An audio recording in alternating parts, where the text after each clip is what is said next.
Emmanuel Le Chypre, comment est-ce que je vais pouvoir recruter? Voilà le principal casse-tête des chefs d'entreprise français aujourd'hui.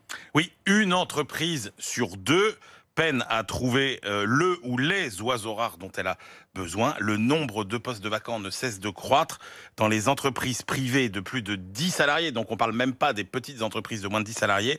Il y avait 264 000 postes qui n'étaient pas pourvus au deuxième trimestre. Par rapport aux 3 mois précédents, c'est 21% de plus, c'est 3 fois plus qu'en 2015. Alors d'abord, quels sont les profils les plus recherchés? Alors, il y a les postes qu'on connaît, on sait que c'est des postes qui demandent des compétences particulières, notamment dans l'artisanat, la construction. Alors oui, on manque énormément de charpentiers, couvreurs, géomètres, tuyauteurs, et puis des professionnels de santé, aussi des vétérinaires et des médecins. Donc oui, on manque beaucoup, effectivement, de postes diplômés, mais c'est pas forcément les plus nombreux non plus.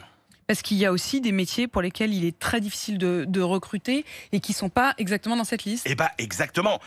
Contrairement à ce qu'on pourrait croire, les métiers qui sont les plus difficiles à pourvoir, c'est pas forcément ceux qui demandent des qualifications bac+5, bac+7. Prenez par exemple ce que nous dit Pôle Emploi. Le premier besoin, ce sont les agents d'entretien.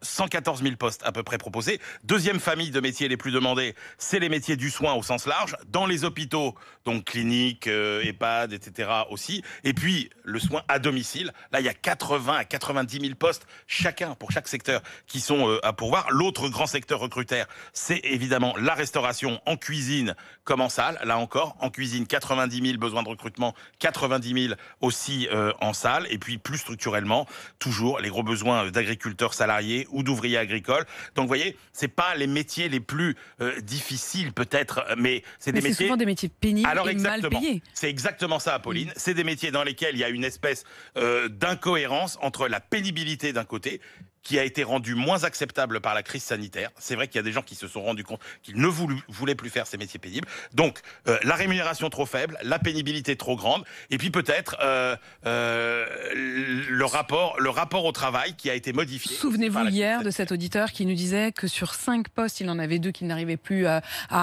couvrir, qui sont des postes, en l'occurrence, de livreurs. Il disait c'est en effet assez pénible, pas très bien payé, et il disait cette expression folle, il disait le chômage est trop compétitif. Voilà ce qu'il nous disait hier.